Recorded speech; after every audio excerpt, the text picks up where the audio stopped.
Harris and Me by Gary Paulsen, Chapter 10, in which I discover love only to have my heart broken. And in revenge, I fry Harris's business. I didn't know I was in love until it was all over, and it was too late to do anything about it. Newt came home with a plaster cast on his lower left arm, and everything went back to normal. He worked as hard as ever, and the only change seemed to be that he held his morning coffee with one hand instead of two. Love started at the Saturday night dance. Somebody else had burned out or was sick or had run out of money or something. It was never exactly clear to me what had happened. And there was always something happening that required a Saturday night dance. And we went to town, as we usually did. I had done this several times now, and I knew what to expect. I still didn't fit in very well, didn't know any of the other kids. So as soon as I got inside the beer hall, while Harris was fighting, and he fought every single time we went to the Saturday night dance, I got an orange pop and I sat at a table in the corner until the movie started. Usually nobody bothered me. When Harris was done fighting, he would come inside and get a pop and sit with me, and then we'd go in and watch Gene ride and shoot. Or Harris would. He never tired of Gene riding and shooting. I soon grew bored with it all, and on this particular night, I was leaning back, a bit on my beer crate, not looking at the screen, but at the faces of the other kids in the room. There were 14 or 15 of them, ranging in age from 6 to 13 or so. As soon as hard puberty hit, they would be out dancing or in front of the saloon necking, and the cutoff seemed to be 12 or 13. I couldn't believe they never got sick of the movie, and I was watching them watch when I felt somebody doing the same thing to me and turned to see the most beautiful girl in the world looking right at me. She had wide blue eyes and blonde hair in braids that hung down her back, and she smiled and didn't look away when I looked at her, and I thought I would die. It was that sudden. I had seen movies where they talk about love at first sight, movies my mother made me sit through, and I was certain that's what was happening here. I turned away, could feel myself blushing savagely, and wished I could just crawl away. I decided, in fact, to do just that, and made my way to the door and out to the dance room where the music was wanging and wishing away. It was probably all a mistake. She hadn't really been looking at me, I thought, and took an orange pop and went to my little corner table to watch the dancers. But when I turned to sit, I saw that she had followed me, and she sat at the same table. "Hi, I'm Elaine." I couldn't say anything.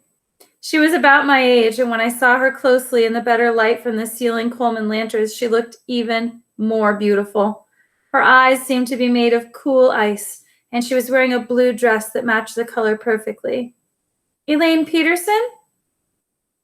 Still, I sat silent. Shyness, always a problem with me, now became a terminal illness. I thought I would burst, that in some way the shyness would actually stop my heart. I could hear it beating, whumping, and the beat seemed irregular, and it seemed entirely possible that I would just sit there like a turd and die. I took a breath, held it, controlled my voice as much as possible, and blurted my name. She smiled. "We live near Greener Lake, about 4 miles from the Larsens." I asked her why I hadn't seen her at the movie, or thought I did. It came out, "Hadn't seen movie you?" or something near it. "I've been staying with my grandmother in North Dakota. It's over west of here, 150 miles.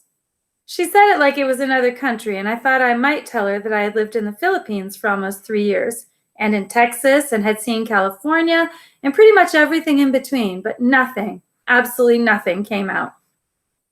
I don't know how long we could have gone on like that, her talking, me with my tongue clove to the roof of my mouth, wishing I could disappear.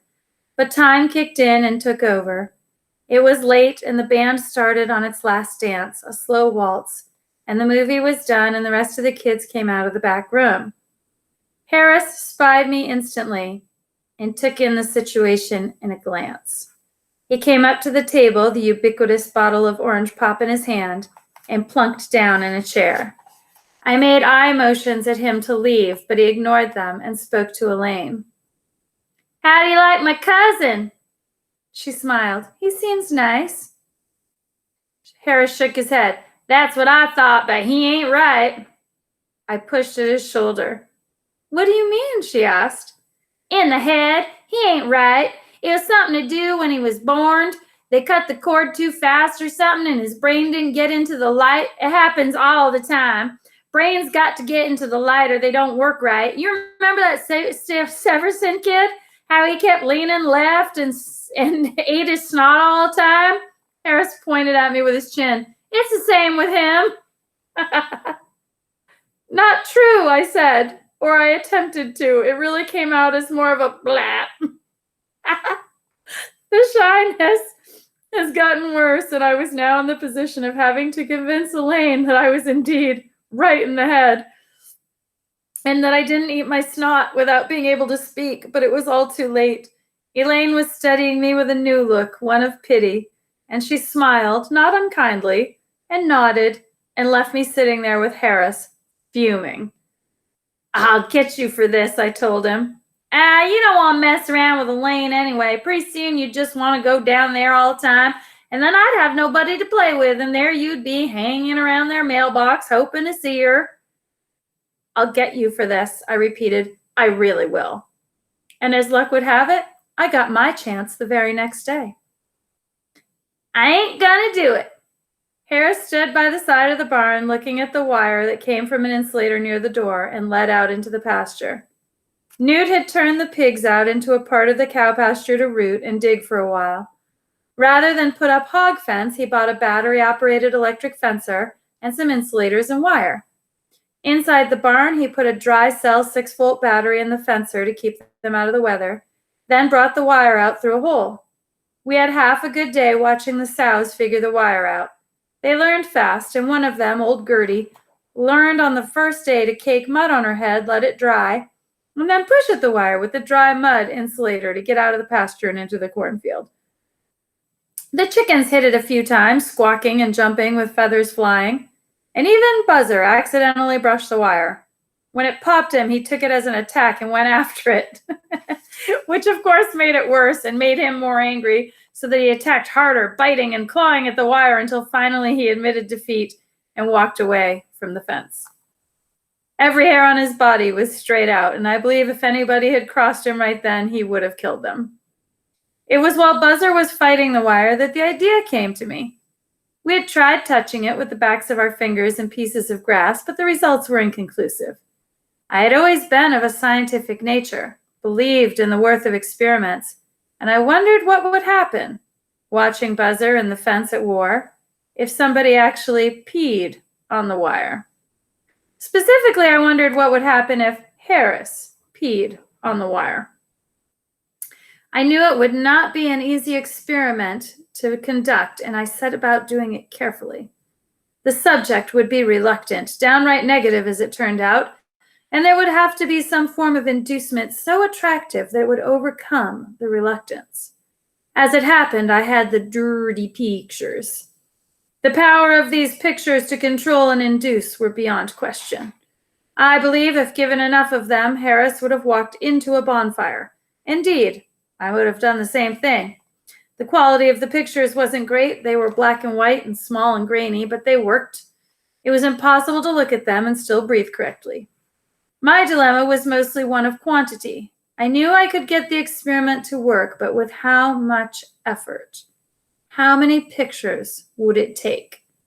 I had, altogether, 7 of them, and since I was interested in them myself, purely from an artistic viewpoint, of course, I didn't want to completely deplete the collection. I offered Harris 1 picture. It was not the best picture. The best picture I wouldn't have released if Harris had bitten the wire and hung on with his mouth.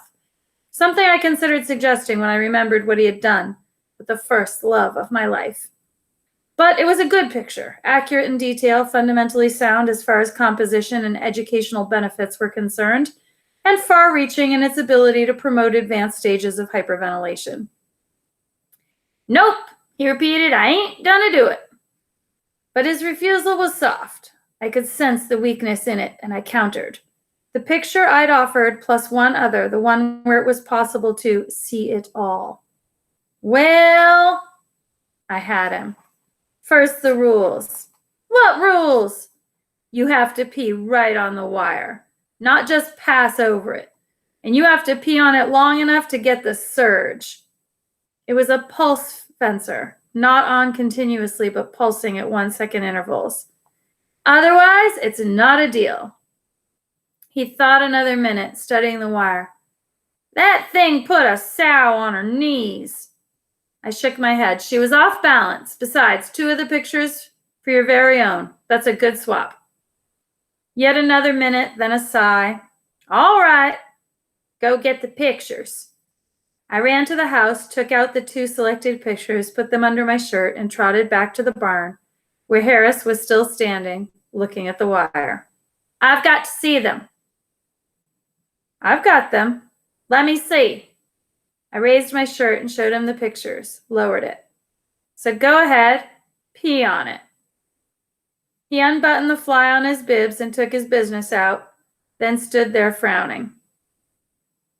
What's the matter? It won't work. Nothing's coming out. Push a little. I am. It's scared. It don't want to do it. If you don't pee on the wire, the deal is off, I reminded him, thinking it would prompt action. I know. It just won't work. His frown deepened. It's like it knows what's coming and don't want to do it. 2 pictures. I'll have to lie to it. Lie to what? My business. I'll just have to lie to it and start peeing over here, then swing it around, make the dumb thing think everything's all right. He turned sideways, aimed away from the fence, and in a moment it started. So turn, I said, before it's done. It ain't that easy. Something in me won't let it happen. Heck, you're gonna run out. No, I'm holding her back. Here now. He turned slowly until the stream of urine was only inches away from the wire, hung there for a second, then hit the wire. There, he said. Now are you He had crossed the wire between pulses when the electricity wasn't moving through the wire, and the pulse hit him halfway through the word happy. Later, I would come to know a great deal about electrical things. I would understand that water is an excellent conductor of electrical energy, but that urine, with its higher mineral content, is even better. And what Harris did amounted to hooking a copper wire from his business to the electric fence. The results were immediate and everything I would have hoped for from a standpoint of scientific observation, not to mention revenge.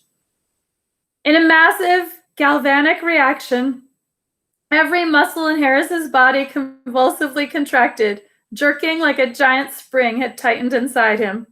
He went stiff as a poker, then soared up and over backward in a complete flip, arcing a stream that caught the afternoon sun so I swore I could see a rainbow in it.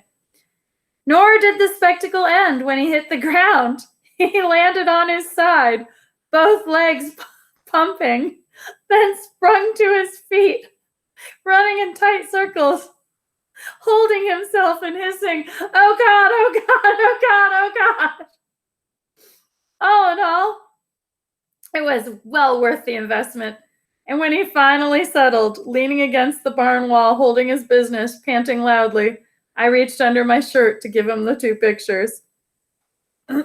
It was not to be, and the exact responsibility of who owed whom pictures would plague us the rest of the summer, and perhaps does yet.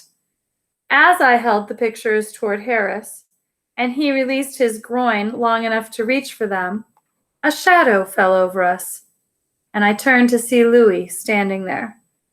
He reached down with a crooked, filthy hand and took the pictures, held them up to the light, smiled toothlessly, and walked away toward the granary, putting the pictures in the top pocket of his bibs. Damn! Harris spoke quietly, and his voice was shaking. You owe me 2 pictures. It wasn't my fault. I held them out to you. Louis took them. They wasn't halfway, he hissed like a snake. They wasn't even close to halfway. They were over halfway. You liar! I'm not lying. I handed the pictures over to you, and you were reaching for them when Louis grabbed them. I did what I was supposed to do. You did? he sneered, or grimaced in pain. It was hard to tell the difference. I peed on the wire. Later that night, lying in bed in the darkened room, listening to the drone of mosquitoes fighting the screen, I remembered him hitting the wire and started laughing. Ain't funny, he said from the other bed. I'm all swole up. It's like my business was hit by lightning. It is too funny. You ran in little circles yelling, oh God, oh God, oh God, oh God. I had to bury my face in the pillow to hold the sound of laughing down so it wouldn't wake the grown-ups. For a time, there was silence. Then he giggled. I think I saw him. Who? Jesus, you dope. But he wasn't in no peach tree. And still later, when the giggling had subsided and we were nearly asleep, through a half doze, I heard him one more time. You still owe me 2 pictures. No, I don't. You do. Don't. Do. That's the end of the chapter.